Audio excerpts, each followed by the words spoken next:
안녕하세요. 네, 반갑습니다. 오늘은 15번째 이제 마당이 되겠습니다.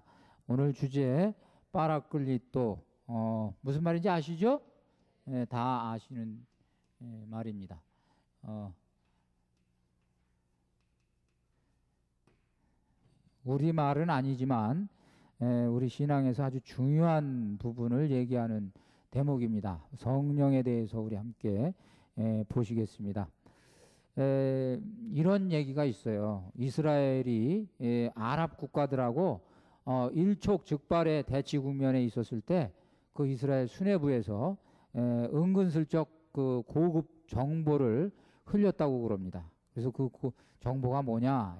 슬쩍 흘렸는데 세계가 깜짝 놀랄 비밀 병기가 준비되어 있다. 이런 정보예요. 그래서 이거를 들은 아랍 국가들이 잔뜩 긴장을 했습니다. 그래서 이제 이 전쟁을 결국 치르기는 치렀는데 정말 이 전쟁은 이스라엘의 승리로 끝이 났어요. 그런데 사람들은 이 전쟁이 끝나고 아리송한 게 있었어요. 전쟁이 끝이 나긴 났는데 비밀 병기가 어딘가 지금 투입이 되기는 됐다고 들었는데 그게 뭔지 모르겠는 거야. 그래서 이제 물어봤어요. 이 비밀 병기가 뭐냐 도대체? 어떤 병기를 썼길래 이렇게 됐냐? 나중에 이제 밝혀졌는데 그 비밀 병기란 다름이 아닌 야훼께 대한 신앙이다. 우리는 이게 준비되어 있다. 이렇게 됐다는 거예요. 그래서 이거는 구약 성서를 모르면 이해할 수가 없는, 아무도 사실은 이 얘기를 말하자면 알아들을 수가 없는 그런 말입니다. 이 말은 맞습니다. 이스라엘은 BC 천년경에 이 비밀 병기의 위력을 그야말로 아주 절실히 체험을 했습니다. 그때 당시에 그 이스라엘이 이제 아직 그 국가로서 그 기틀을 잡고 있지 못하고 있었어요. 왕도 없었고 했던 시절인데 그때 이제 이 메소포타미아 왕이 쳐들어왔습니다. 처음으로 쳐들어와 가지고 이스라엘에게는 그때 지도자도 없었고 훈련된 병사도 없었어요. 없었는데 그때 야훼의 영이 개신교에서는 운니엘이라고 번역을 하고 우리는 오드니엘 하는 이 오드니엘이라는 사람한테 내려옵니다. 그래서 이 오드니엘이 야훼의 영에 사로잡혀 가지고 말하자면은 카리스마의 이 어떤 그 전사가 돼요. 그래서 거기서 무찔러서 이겼다. 판관기에 처음 나오는 이제 기록입니다. 그리고 그 이후에 판관기 계속 이어지는 내용이 온통 야훼의 영에 사로잡혀 가지고 전쟁터에서 나가서 전쟁을 이겼다는 이 전쟁 영웅담, 전쟁 이 승리에 대한 이야기입니다. 그래서 이 적의 도발에 속수무책이었던 이 이스라엘이 하느님께 부르짖고 하느님은 이 부르짖음을 들으시고 당신 영을 내리셔서 평범한 사람을 말하자면 이제 하느님의 일꾼으로 만드시고 그래서 거기서 이제 전쟁을 이기시고 또 평화가 오고 다시 이스라엘 사람들은 우상숭배에 빠지고 또 위협이 또 오고 이런 식으로 이제 이어지는 게 판관기죠. 판관기 들어보셔서 다 아시지만 판관기가 이런 흐름으로 반복이 됩니다. 그 가운데서 우리 여러분들 많이 알고 계신 삼손. 삼손은 이 신자 아니라도 어린이들 벌써 삼손 누구야? 그러면 벌써 다 알아요. 영화 봐가지고 알고 다 알아. 그리고 삼손의 이 머리카락의 비밀 그것도 알아요. 사람들이 그게 뭐였을까? 그게 바로 야훼의 영이다. 이렇게 되는 겁니다. 그래서 이 야훼의 영은 신약으로 넘어오면서 이제 성령으로 불리게 돼요. 신약에서 또 마찬가지로 이 성령께서는 야훼의 영이 일으켰던 이 기적 이상으로 이제 이 국면을 완전히 극적으로 전환시키거나 또는 반전시켜 줍니다. 그래서 이 성령이 예수님의 십자가 길에서 뿔뿔이 도망쳤던 겁쟁이 제자들을 당당한 선포자로 변화시켰어요. 또 이 성령이 죽음이 두려워서 다락방의 문을 꽁꽁 걸어 잠그고 숨어있던 제자들을 증거자로 변화시켜서 마침내 하나같이 그리스도를 뒤따라 담대하게 순교하게 했어요. 그래서 바로 이러한 대목 성령 그 부분을 오늘 우리가 같이 공부할 겁니다. 성령을 믿으며 하는 그 대목 파라클리토 그 대목입니다. 자, 이제 첫 번째 내 영을 만민에게 부어주리니. 실제로 이렇게 보면은 이 성령의 역사가 성령이 이렇게 작용하는 역사가 처음에는 하느님의 사람들 구약 성서에서는 하느님의 사람들 그 위에만 성령이 임하죠. 이건 뭐 다 들으시고 알고 계십니다. 그리고 예수님께서 이제 온전히 이제 성령의 이제 그 충만히 성령으로 무장되셔서 활동하시고 제자들한테 가고 그리고 결국에는 이제 제자들을 통해서 만민에게 임하는 과정을 거치게 됩니다. 이게 전체적인 윤곽인데 그거를 더듬어서 살펴보겠습니다. 이 구약에서는 하느님의 영이 특별히 뽑힌 자 위에 임했다 이 말씀을 지금 이제 드렸습니다. 그래서 모세, 판관, 전사들, 시인들 그리고 왕들, 예언자들 전부 다 이 성령으로 인해서 불리움 받아서 하느님의 사람이 됐다라는 얘기입니다. 이거 뭐 굳이 일일이 많이 설명을 안 해도 여러분들 다 들으신 대목입니다. 또 특이할 것은 그 이후에는 안 그랬는데 처음에 이제 이스라엘의 초대 왕을 세울 때 사무엘이라는 그 걸출한 민족의 지도자를 통해서 성령이 임해서 왕을 직접 이렇게 책봉하게 만들죠. 그죠? 사울을 왕으로 세워라. 그 다음 왕은 누구다? 다윗이다. 그래서 초대왕, 이대왕 이런 식으로 하느님의 영이 직접 책봉하기도 했다 하는 대목이 특별한 대목입니다. 그리고 이 야훼의 영은 특별히 이제 예언자들한테도 덮칩니다. 그러니까 이 예언자들이 처음부터 예언자가 아니라 평범하게 일하는 사람들이 야훼의 영이 한번 탁 덮치면 하루아침에 뭐가 되는 거예요? 이제 하느님의 일꾼들이 되는 거예요. 이게 이제 이 얘기를 잘못 들으면은 뭐하고 같냐 하면은 우리 이 무당들이 접신하는 거하고 비슷하게 우리가 생각을 할 수가 있는데 전혀 다른 차원이다. 그죠? 이건 야훼의 영, 하느님의 영이 임하는 거고 소위 말해서 뭐 강신, 접신 이건 누구의 영이 임하는 거예요 지금? 뭐 우리가 정말 우리 아전인수격으로 지금 얘기하고 있는지는 모르겠습니다만은 우리가 보는 관점에서는 하느님의 영은 아니다. 하느님의 영이 그런 식으로는 임하지 않는다. 우리 안에서는 하여간 그런 정도만 얘기를 드립니다. 자, 그리고 이제 구약이 마무리될 즈음에 요엘서에 이제 말하자면 성령이 만민에게 이제 내려올 것이다 하는 약속의 말씀이 있습니다.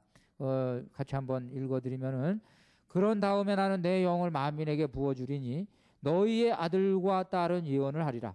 늙은이들은 꿈을 꾸고 젊은이들은 환상을 보리라.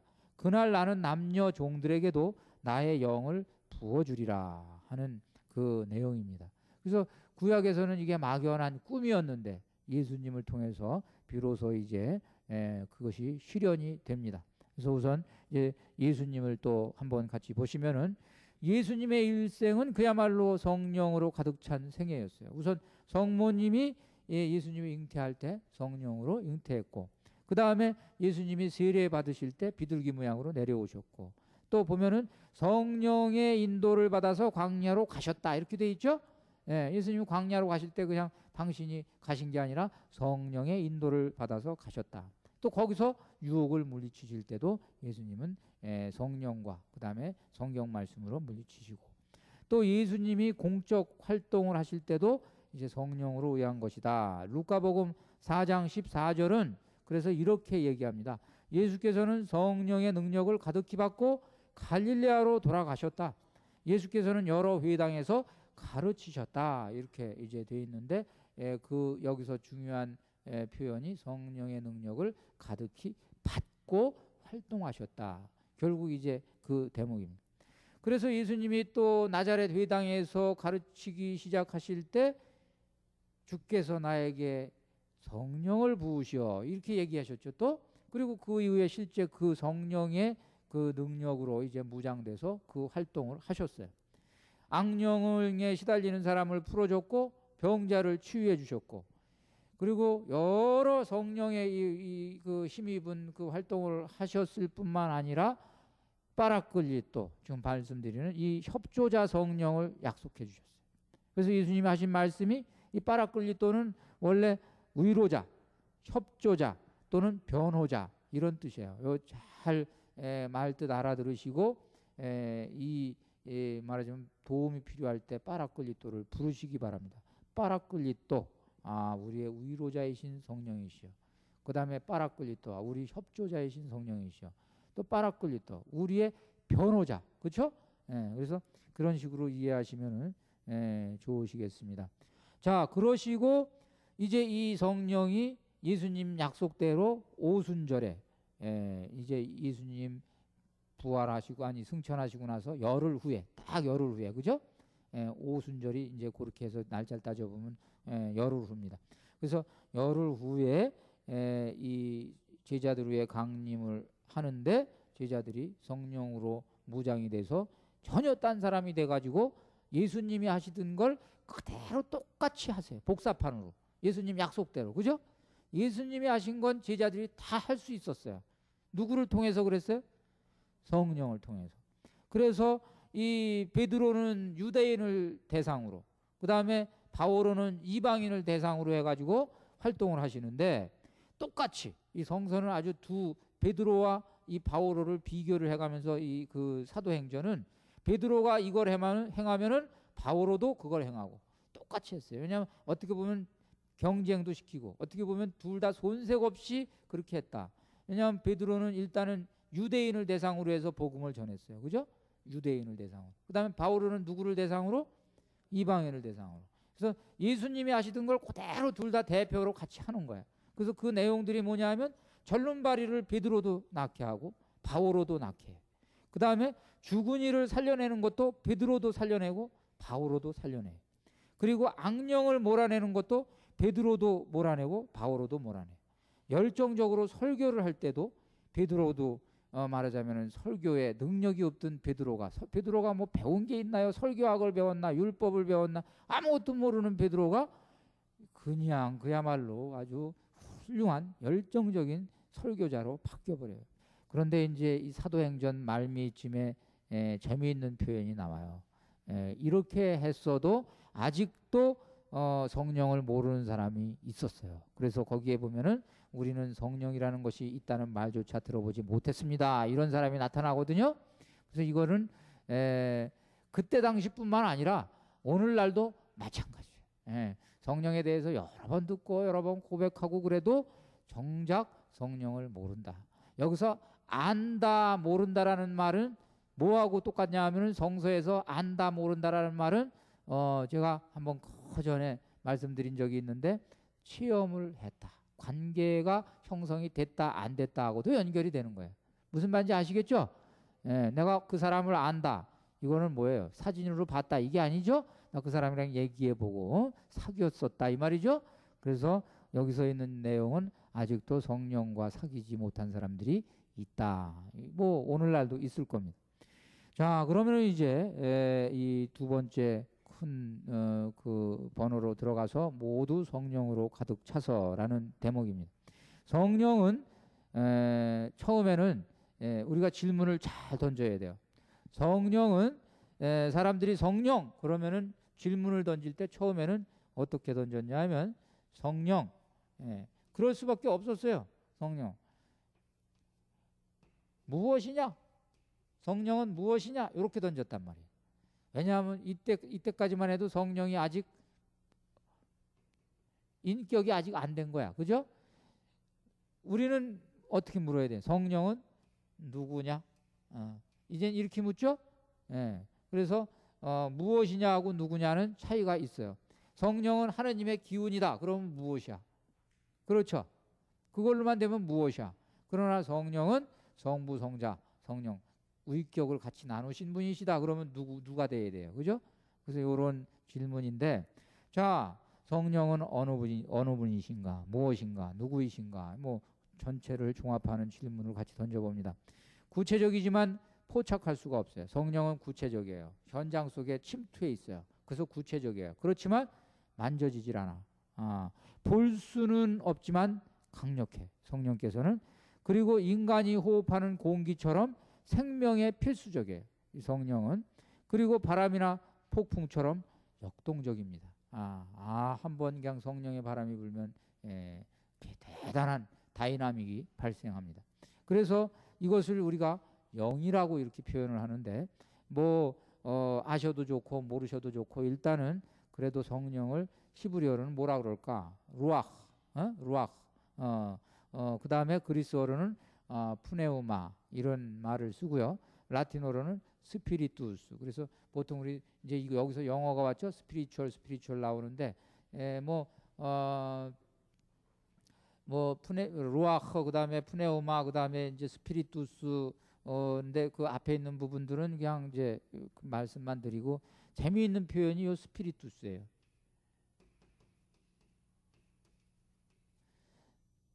이 스피리투스가 영을 얘기해요. 그죠? 일단은 영을 얘기해요.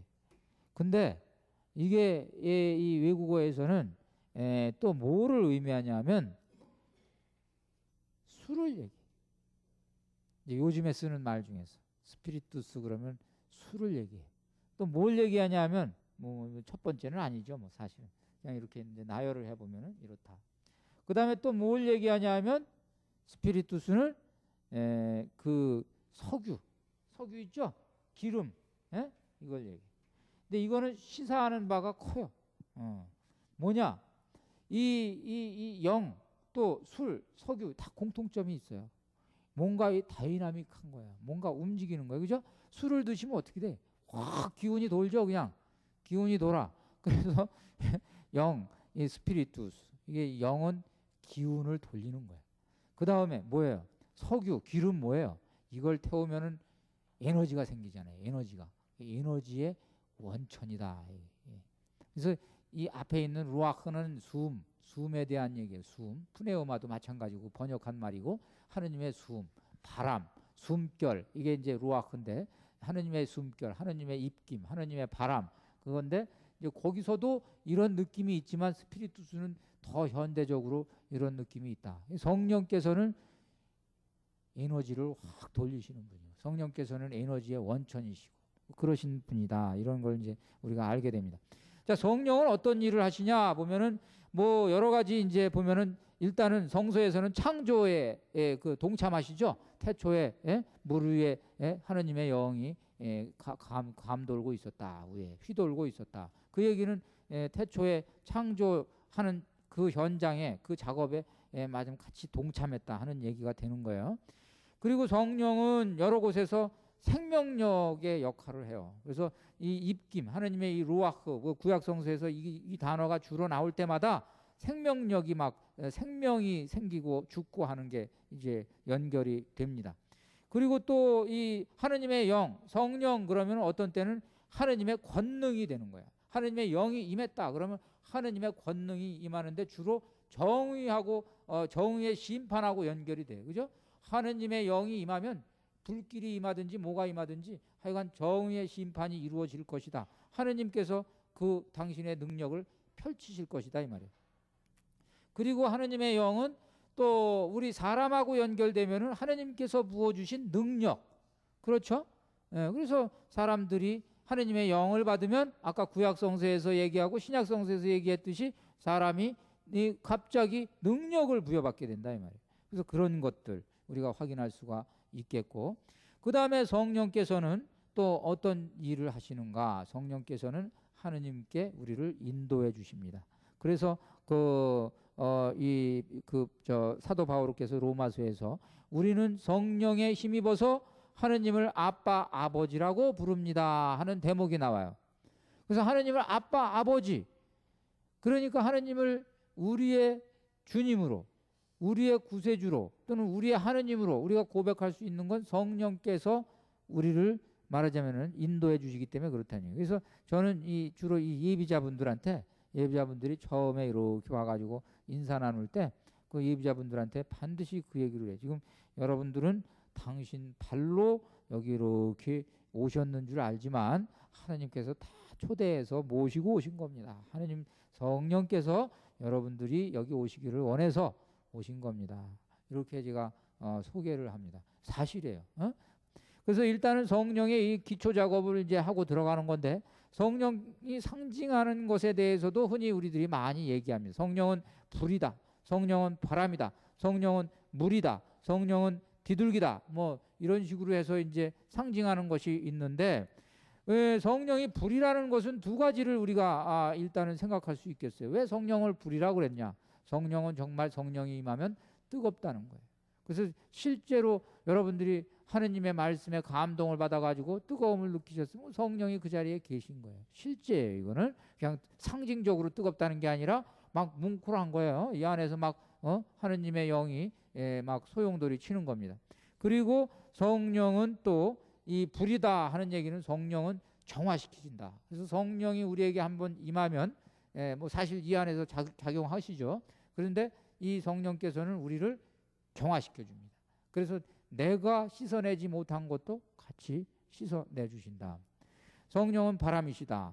어디서 와서 어디로 갈지 예측 불허이고 강력한 힘을 갖고 계시다. 뭐 그렇죠. 성령의 바람이 한번 불면 아무도 막을 수가 없어요. 누구도 감히 거스를 수가 없어요. 그리고 성령은 물이에요.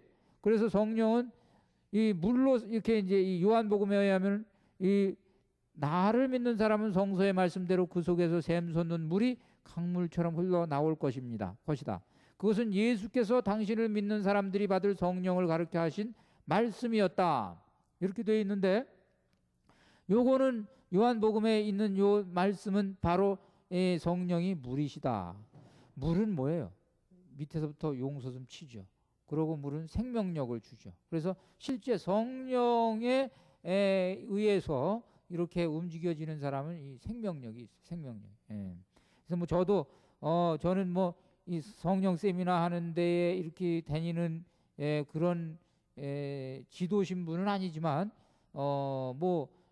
저도 개인적으로 성령에 대해서는 아주 의탁하는 마음이 큽니다. 그래서 사람들이 가끔 가다가 제가 먹는 것도 시원찮고 좀 이렇게 좀 말랐잖아요. 그래서 또 힘도 빌빌해 보이고, 그런데 그래도 다니면서 강의는 하고 다니면서 어떤 때는 강의하다가 소리도 지르고 그러거든. 그러면은 사람들이 물어봐요. 어디서 힘이 나오냐고. 그러면 어디서 나왔다고 대답을 해야 돼. 이 샘솟는 물, 여기서 나오는 거지. 어디서 나와? 뭐지? 설명할 방법이 없어. 먹는 것도 괜찮은 사람이 어디서 나올까? 성령 아니고 나오겠어요, 그게? 그래서 그런 거 얘기합니다. 자, 성령은 비둘기이시다. 예수님한테 비둘기로 이렇게 내려오셨다. 아주 성령이 임하면 이렇게 부드럽고 온화하고 평화롭다. 실제 이런 것도 여러분들 기도 중에 갑자기 그런 분위기에 탁 쌓일 때가 있을 거예요. 그죠? 갑자기 따뜻해지고, 분명히 온도가 여기가 지금 영하 10도가 넘는데 어떤 때 기도하다가도 주변이 이렇게 온화한 걸 느낄 때가 있어요. 성령이 임하시는 거예요, 사실. 그래서 그런 것들도 이거는 뭐 상징적으로 지금 추상적으로 배우는 게 아니에요. 지금 이거 현실이에요. 이게 지금 현실. 그래서 그렇게 이해를 하셔야 되겠다. 자, 성령의 이 은사에 대해서 이제 봅니다. 이 은사를 뭐 다들 아시는 거니까 확인하고 가는 수준에서 하겠습니다. 성령의 은사를 우리가 카리스마라고 그래요. 카리스마. 그죠? 카리스마가 무슨 뜻일까 보면은 카리스마는 거저받았다라는 뜻이에요. 거저. 자기가 뭐 만들어낸 것도 아니고 누군가로부터 거저 받았다. 카리스마. 그러니까 하느님으로부터 받은 거죠. 무상으로 받았다라는 얘기예요. 그래서 이 성령의 은사, 카리스마, 이게 원래는 요즘에 카리스마 하는 이 말의 이 근거가 출처가 이 성경이요. 그렇죠? 예. 세상 사람들이 카리스마 그랬는데 그 말이 어디서 왔는지도 몰라, 자기들은. 근데 사실은 성경에서 온 말이야. 예. 그래서 특별한 어떤 능력이 출중할 때 그걸 이제 하늘이 주지 않고야 그걸 스스로 갖겠느냐 하는 의미에서 카리스마다 이렇게 보는 거죠. 고린도전서에서 말하는 은사가 9가지 은사가 있죠. 그 유명한 은사가 9가지 은사인데 그 은사 중에서 이제 일단은 그 은사 9가지를 구분을 해보면은 일단 그 구분을 잘 하실 필요가 있어요. 이거를 그냥 막 9가지를 막 무작위로 나열을 하면 정신이 없어요. 그래서 일단은 흔히 이제 은사 그러면은 선교 은사. 이건 뭐냐면은 주로 이제 가르칠 때 이제 작용한다. 복음을 선포할 때 작용하는 은사다. 그다음에 표적의 은사. 표적의 은사. 이 기적하고 표적하고 언어가 좀 표현이 달라요. 기적은 그냥 우리 표현에서도 흔히 얘기하면은 어떤 특별한 일을 행하는 능력, 기적이에요. 이거는 신앙적일 수도 있고 신앙적이 아닐 수도 있어. 이걸 기적이라고 그러는데 표적은 뭐냐면 반드시 이거는 신앙적인 거예요. 이 표징, 나타낸다는 뜻이에요. 뭘 나타내? 하느님의 능력을, 권능을 나타낸다. 그래서 우리가 특별히 표적이다 이렇게 써요. 이게 더 신앙적인 말이에요. 그렇죠? 여기에는 신앙적인 말이로. 그리고 이제 계시의 은사 이렇게 해가지고 크게 묶어서 일곱 나머지가 여기에 다 배속이 됩니다. 그래서 지혜의 은사, 지식의 은사, 그다음에 여기는 치유의 은사, 그다음에 믿음의 은사, 기적의 은사 쭉 나오죠 이제. 그리고 나중에 저쪽에 그 계시 은사는 이제 하느님의 뭐 영의 식별의 은사 뭐 쭉 나옵니다. 그래서 그걸 한번 보면은 우선 지혜의 말씀의 은사가 있고 지식의 말씀의 은사가 있는데 이거는 잘 구분하시면 돼요. 뭐냐 하면은 지혜의 말씀은 생활 속에서의 그 말하자면은 이 올바른 판단을 하도록 하느님의 뜻을 알아듣고 또 올바른 판단을 하도록 주시는 게 지혜예요. 지혜는 생활하고 관계가 돼요, 항상. 그래야 안 그래요? 그래서 생활의 지혜죠. 생활 속에서. 그래서 매 순간 상황 속에서 어떻게 판단하고 어떻게 처신할까? 뭐가 더 중요하고 뭐가 아버지의 뜻이고 뭐가 내 뜻인지 잘 할 수 있도록 가르쳐 주는 게 지혜고 지식의 은사는 뭐냐 하면은 특별히 이제 생활하고 무관하게 우리가 교리를 배운다거나 성경을 읽는다거나 복음을 전한다거나 할 때 특별하게 그쪽에 잘 깨닫고 잘 기억하고 잘 설명할 수 있도록 은사를 주는 거 이게 지식의 은사예요. 지식의 은사. 그래서 이 지식의 말씀의 은사죠. 그러니까 두 가지가 다 필요하죠. 여러분들 이 은사를 청하세요. 지혜의 은사가 있으면은 가정이 참 평화롭고 화평하고 그 다음에 집안일이 잘 되고 내조가 되는 거죠. 내조가 지혜의 은사. 여자분들은 그걸로 내조를 이루고 남자분들은 그걸로 또 가정을 이끌어 나가시고 하십니다. 지식의 은사는 복음을 전하는 은사하고도 연결이 되는 거예요. 그래서 저도 이렇게 자꾸 여러분들 이렇게 접하고 이렇게 하는 입장에서는 지식의 은사를 마음으로부터 청하죠. 간절히 청하죠. 그리고 실제 이제 저한테 임하고 있다. 저는 그렇게 굳건하게 믿고 있습니다. 그리고 체험도 합니다. 이게 무슨 말이냐 하면 성서를 이렇게 읽으면은 그래도 옛날보다는 잘 알아들어. 이게 꼭 배워서 알아듣는 게 아니라 성서학을 배우지 않아도 말뜻이 쏙쏙 들어온다고요. 이게 뭐예요? 성령이 가르쳐 주시고 일러 주시고 해서 들어오는 거. 지식의 은사. 성령. 여러분들 성경 읽을 때 재미없으신 분들은 이거 지식의 은사 반드시 청하세요. 성경이 재미있게 들어온다고. 재미있게. 자, 그리고 표적의 은사는 치유의 은사 뭐 다 아시는 거. 그다음에 믿음의 은사, 기적의 은사 쭉 있어요. 이 중에서 제일 뭐 제가 강조하고 싶은 거는 믿음의 은사예요. 뭐 쭉 다른 것들은 뭐 다 그냥 짐작하실 수 있는 건데 믿음의 은사는 이게 있어요. 특별히 이런 은사를 가지고 계신 분이 이 공동체마다 본당마다 있어요. 그래서 이 신부님들은 정말 사목을 잘 하시기 위해선 요 믿음의 은사가 있는 사람을 일꾼으로 써야 돼.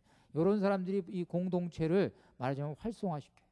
어떤 일을 할 때 사람들이 대부분 두 가지 부류가 딱 있죠. 어떤 일을 시작하려고 그러면은 안 된다는 얘기부터 나오는 사람들이 있어 우선. 그죠?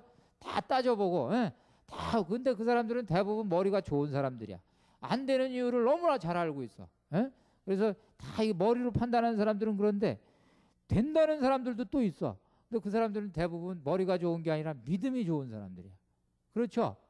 그래서 이 된다는 사람들이 공동체에서 일을 추진하는 추진력이에요. 추진력. 그래서 잘 안 되는 사람들한테 가서 뭐 하느님이 하시는 일이 안 되는 게 어딨냐? 그러고 막 이 사람들이 설득해주고 추진해주고 밀어주고 그런다고요. 그래서 저도 개인적으로는 요런 일을 할 때는 이렇게 정말 그런 느낌이 믿음의 은사 이게 확실하게 인간적인 논리로 교회가 이렇게 운영이 되는 게 아니잖아요. 그죠? 교회는 인간적인 논리로 운영이 안 됩니다. 인간으로 아무리 계산해 가지고 수판 튕겨 가지고 해도 항상 결산해서 놓고 보면은 플러스 알파가 있어. 그 플러스 알파가 신앙이에요, 신앙. 그렇죠? 하느님의 역사, 성령의 역사라고. 그래서 그런 부분을 우리가 잘 받아들여야 됩니다. 자, 계시의 은사는 뭐 예언의 은사, 식별의 은사 다 있는데 이 예언의 은사는 이제 요즘에 흔히 이 공적인 계시, 그 다음에 사적인 계시 나옵니다만은 이 사적인 계시가 조금 있기는 있어요. 예언의 은사가 이게 성서적인 거죠. 그래서 공동체 안에서도 공동체 위에서도 가끔 예언을 하는 사람들도 나타나고 하는데 이런 은사를 사실 그 활용을 할 땐 조심해야 돼요. 굉장히 조심해. 이걸 너무 추구하면은 잘못된 메시지를 받을 수가 있어요. 왜냐하면 항상 방해꾼이 옆에서 노리고 있기 때문에. 그렇죠? 이런 사람들도 많아. 그래서 여기서 이 예언의 은사 비슷한 걸 잘못 움직여 가지고 사이비 종교가 자꾸 나오는 거예요. 예? 내가 하느님 말씀 받았다 그러고 엉뚱한 교리 나오고 엉뚱한 주장 나오고 하는 게 예언의 은사. 자, 식별의 은사는 이것도 중요하죠. 이게 성령으로부터 온 건가? 이게 악령으로부터 온 건가? 이런 거 여러분도 가지고 계셔야 되겠지만 특별히 교회의 어떤 지도자들이 이 식별의 은사가 많이 필요하죠. 뭐가 하느님의 부르심인가 이거 잘 알아야 되고 이상한 언어와 해석의 은사 이런 거는 방언하는 거죠. 방언하고 방언을 다시 해석하고 하는 그런 건데 뭐 성령 세미나에서도 이런 것들 많이 있는 걸로 알고 있습니다. 그래서 이거하고 비슷하게 이사야서에서 이제 얘기하는 성령 7은이 있는데 슬기, 통달, 의견, 지식, 굳셈, 효경, 두려워함 있는데 이 지금 이 좀 아까 말씀드린 이 고린도전서에 있는 이 9가지 성령의 은사하고 겹쳐요. 좀 겹칩니다. 그게 다른 게 아니야.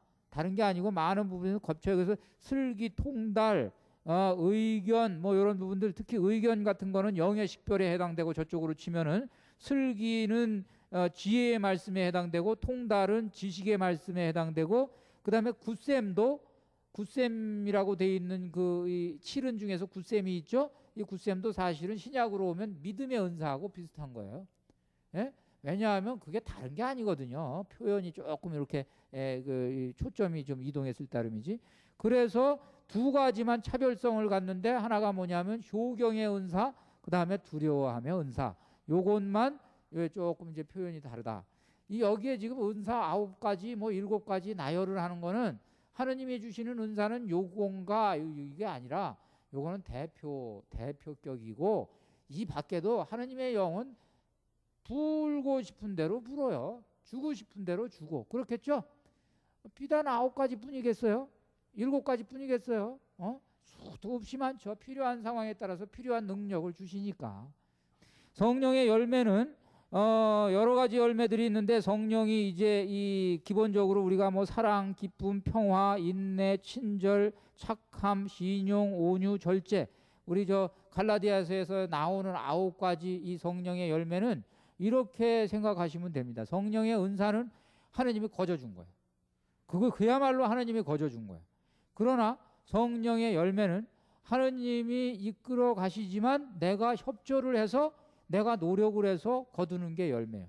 내가 그냥 가만히 있으면 내 안에 열매가 맺어지는 게 아니야. 무슨 말인지 아시겠죠?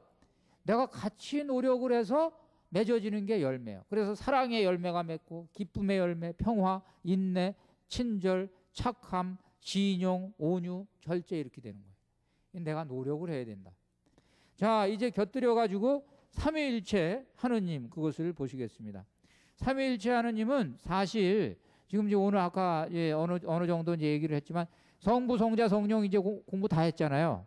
성부, 성자, 성령 공부를 다 했는데 삼위일체 하느님에 대해서는 한 300년 동안 초창기 교회 300년 동안 크게 이렇게 고민을 안 했어요. 할 수가 없었어요. 왜냐하면 이 성령이 무엇인가, 누구신가 아직 구분이 잘 안 갔어. 그러다가 이제 한 358년경 그냥 듣기만 하세요. 그냥 뭐 잊어버리셔도 되니까. 그때 가서 비로소 성령은 하느님이시다. 이런 표현이 나와. 성령은 일단은 하느님이 아니라 위격이시다.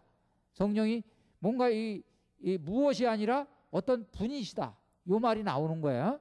그러고서는 이제 381년에 여러분들 우리 그 미사책의 니체아 콘스탄티노플 신경에 이제 거기 나오죠. 거기에서 고백하는 성령에 대한 성령은 하느님이시다 고백이 이제 그때서 비로소 나온 거예요. 그러니까 성령을 하느님으로 고백을 하니까 그때 형성이 되는 게 삼위일체죠 이제. 그렇죠. 그러니까 그 이전까지는 성부 성자만 맨날 따진 거야. 예? 이 경만 따진 거지.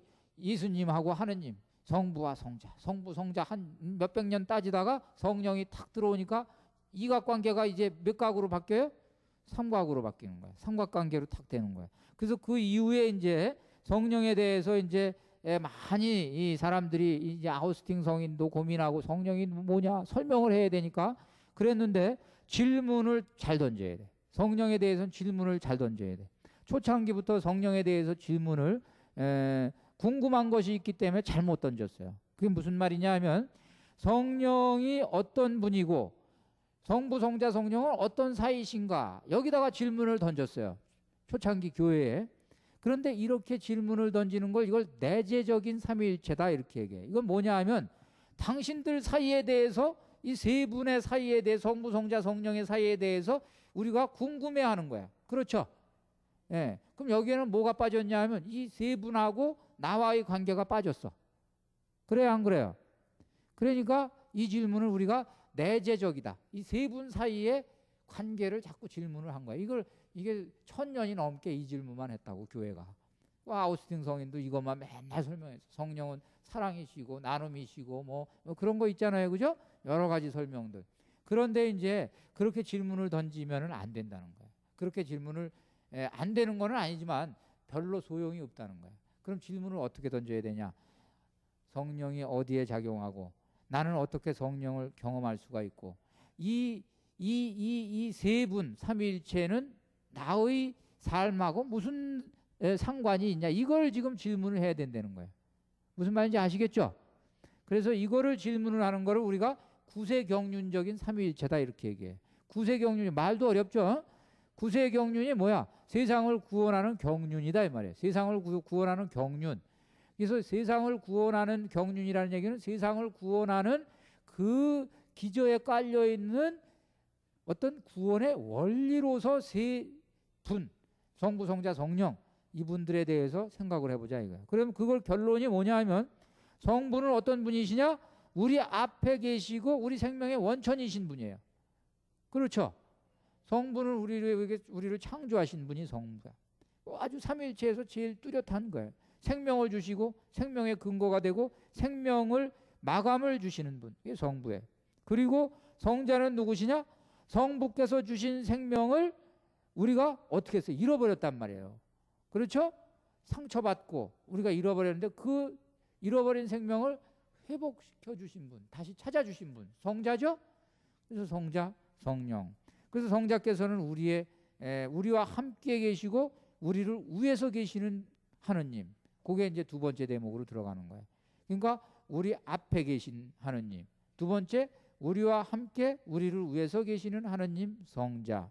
그 다음에 성령은 우리 안에 계시는 하느님이에요. 이제 함께가 아니라 밖에서 노시는 분이 아니라 내 안에 계신 하느님. 그래서 성령. 자, 이제 정리를 합니다.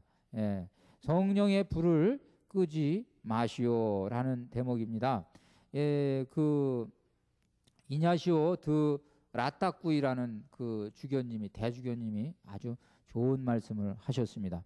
성령이 아니 계시면 하느님은 멀리 계시고 하느님 저 멀리 계신 분이 성령을 통해서 우리에게 가까이 오셨다는 얘기죠. 또 그리스도는 과거의 인물에 불과하고 옛날에 사셨던 그리스도가 오늘날 우리 안에 오실 수 있는 방법은 성령을 통해서 오시는 거예요. 그렇죠? 복음은 죽은 문자에 불과하고 이 죽어있는 이 성서를 우리가 읽을 때마다 다시 생명력이 있는 하느님의 음성으로, 예수님의 음성으로 바꿔주시는 분이 성령이에요. 그죠? 성령을 통해서 여러분이 성경을 읽을 때마다 이 말하자면 하느님을 만난다. 교회는 한낱 조직에 불과하고, 만약에 성령이 없으면 교회는 한낱 조직이에요. 예. 그런데 성령이 있기 때문에 조직이 아니라 유기체예요. 생명체예요. 그렇죠? 예? 조직은 생명이 없어. 그러나 우리 교회 조직은 유기체요, 생명체요. 성령이 계시기 때문에. 그리고 전례는 한낱 과거의 회상일 뿐이고, 만약에 성령이 없으면 전례가 옛날 회상에 지나지 않아요. 그러나 성령이 있기 때문에 이 전례가 역동적으로 바뀔 수 있어요. 그리스도인의 행위는 노예들의 윤리에 불과하다. 성령이 없다면 그리스도인들의 우리들의 이 행위는 노예들의 윤리야. 시켜서 막 하는 거야. 그러나 성령이 계시기 때문에 시켜서 하는 게 아니라 내가 자발적으로 하는 거야. 그죠? 성령이 우리 안에 충동을 일으켜 주시니까. 성령은 우리 안에서 활동을 하고 계십니다. 그분은 진리의 성령으로서 우리 안에서 활동을 하고 계시고, 그래서 이제 요한복음 14장 17절의 말씀에 의하면 세상은 그분을 보지도 못하고 알지도 못하기 때문에 그분을 받아들일 수 없지만 너희는 그분을 알고 있다. 그분이 너희와 함께 사시며 너희 안에 계시기 때문이다. 세상 사람들은 성령이 계신 걸 보지도 못하고 알아듣지도 못해. 그래서 성령을 받아들이지도 못해. 그러나 그리스도인들은 그분을 알고 있어. 여러분들도 성령을 받아서 알고 계세요. 그래서 이 성령의 불을 끄지 말아야 된다. 성령의 불을 끄지 말고 성령의 감동을 받아 전하는 말을 멸시하지 마시오. 이런 말도 있죠. 그래서 우리 안에 지금 살아계신 이 성령은, 그런데 이 성령이 더 활활 타느냐 안 타느냐, 이 열쇠가 나한테 담겨 있어요. 내가 그래도 하나님은 우리한테 자유의지를 주셔서 열고 닫는 것을 항상 우리가 스스로 알아서 하게끔 했어요. 강제를 안 하셔요. 그죠? 그러니까 내가 성령을 더 이렇게 발휘하도록 내가 마음을 열고 성령이 하시는 일을 할 수 있도록 기회를 드려야 돼. 그게 이제 각 사람에게 다른 은총의 선물을 주셨다는 사도 바오로의 신앙이에요. 지금 이 사도 바오로는 아주 선언을 합니다. 여기 계신 모든 사람 각자에게 각각 다른 은총의 선물을 주셨다. 한 사람도 여기서 제외된 사람이 없다. 여기 여러분들도 하나씩 다 받으셨어요. 성령의 은총을. 그러니까 하나가 아니라 2개 받으신 분도 있고 3개 받으신 분도 있고 다 받으셨어요. 그래서 그 은총을 여러분들이 공동체를 위해서, 교회를 위해서 발휘하실 것을 이 사도 바오로께서는 아주 강력하게 권고하고 계십니다. 자, 이렇게 생각을 할 때 우리는 이 개신교 신자하고 가톨릭 신자 사이에 이 성령의 은사를 발휘하는 그 차이를 보고 반성을 하지 않으면 안 돼요. 제 개인적으로 봤을 때 하느님 나라를 위해서 바치는 능력, 시간, 재물, 에너지, 이 모든 면에서 우리는 사실은 교회 다니는 사람보다 많이 떨어져. 그래서 여러분 능력 바치라고 그러면 교회 다니는 사람들은 없는 능력까지도 바쳐서 하느님께 다 바쳐. 그죠? 그래서 교회에서 뭐 이 능력도 안 되는 사람들이 반장하고 싶어하고 집사하고 싶어하고 장로하고 싶어하고, 이 사람들은 거기에 참여하는 걸 영광으로 알고 있어. 근데 우리는 뭐 여기 계신 분들은 어떤지 모르지만 본당에서 반장 한 명 임명하기도 그렇게 힘들어. 전부 다 능력이 있는 사람이 전부 다 뒤로 다 물러선다고. 안 받쳐. 뭐 받치면 큰일 나는 줄 알고 그 뒤로 물러서고. 그 다음에 또 시간도 마찬가지죠. 여기 우리 오신 분들은 그냥 항상 주님께 이렇게 많은 시간을 바치시는 분들이지만 대부분 요즘에 무슨 대림절 특강 다닌다고 이렇게 다녀보고 그러면은 그렇게 사람들이 많이 오지를 않아. 시간 뭐 아까워서. 그런 것들 한번 생각해 봐야 되고, 재물도 마찬가지죠. 우리가 하느님이 우리에게 다 주신 건데 이것도 하느님을 위해서 사용하는데 우리가 정말 열과 성을 다해야 돼. 에너지도 마찬가지고. 예수님이 하신 말씀, 경고의 말씀을 우리는 들을 필요가 있어요. 누구든지 있는 사람은 더 받아 넉넉해지고 없는 사람은 있는 것마저 빼앗길 것이다. 이 말이 뭐예요? 달란트가 있는데 어떤 사람은 5개 줬다, 어떤 사람은 2개 줬다, 또 어떤 사람은 1개 줬다. 그런데 5개 준 사람은 나중에 가서 보니까 5개 더 만들었다. 그죠? 그래서 너는 충실한 종이다. 5개 더 받아라. 2개 준 사람은 또 2개 더 만들어 왔어. 그래서 너도 충실한 종이다. 2개 더 받아라. 근데 1개 준 사람은 1개 그대로 가져왔어. 그죠? 그래서 뭐라 그랬어요? 너도 충실한 종이다 그랬나요? 뭐라 그랬어요? 너 요 말을 하셨죠? 예, 너는 참으로 불충한 종이다. 예, 있는 사람은 더 넉넉해지고 없는 사람은 너 있는 것마저 빼앗아서 할 것이다. 예수님이 매정한 분이신가요? 매정한 분이 아니세요. 왜냐하면 다 주었는데 썩히는 것이 안타까운 거야. 썩히지 않는데 가서 발휘가 돼야지 의미가 있는 거죠. 그죠? 그래서 여러분들도 가지고 계신 것 주님을 위해서 다 바치시는 열심한 신자들이 되시기를 바랍니다. 오늘 이제 요 강의를 이제 성 아우구스틴 그께서 하신 기도문을 같이 여러분하고 같이 드리면서 마칠까 그럽니다. 같이 기도를 바치겠습니다. 성령이여 제가 거룩함을 생각하도록 제 안에서 숨쉬소서. 성령이여 제가 거룩함을 행하도록 제 마음을 움직이소서. 성령이여 제가 거룩함을 사랑하도록 저를 이끌어 주소서. 성령이여 제가 거룩함을 보호하도록 저를 강하게 해 주소서. 성령이여 제가 결코 거룩함을 잃지 않도록 저를 보호하소서. 아멘. 감사합니다.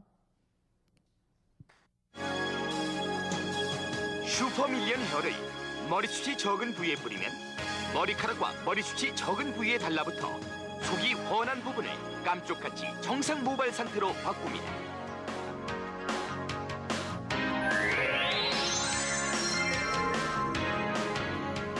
외출하기 전에 빠르고 간편하게 준비하세요.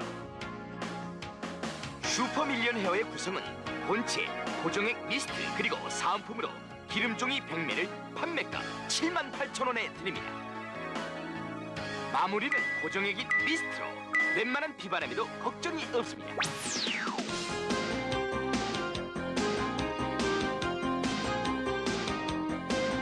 슈퍼밀리언 헤어를 머리숱이 적은 부위에 톡톡 뿌려주면 예전의 정상 모발 상태로 바뀝니다.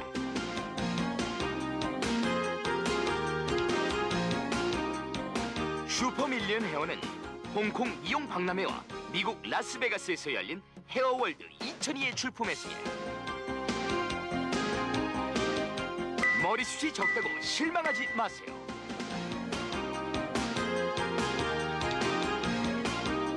슈퍼밀리언 헤어가 자신감을 찾아드립니다. 늦기 전에 지금 주문하세요.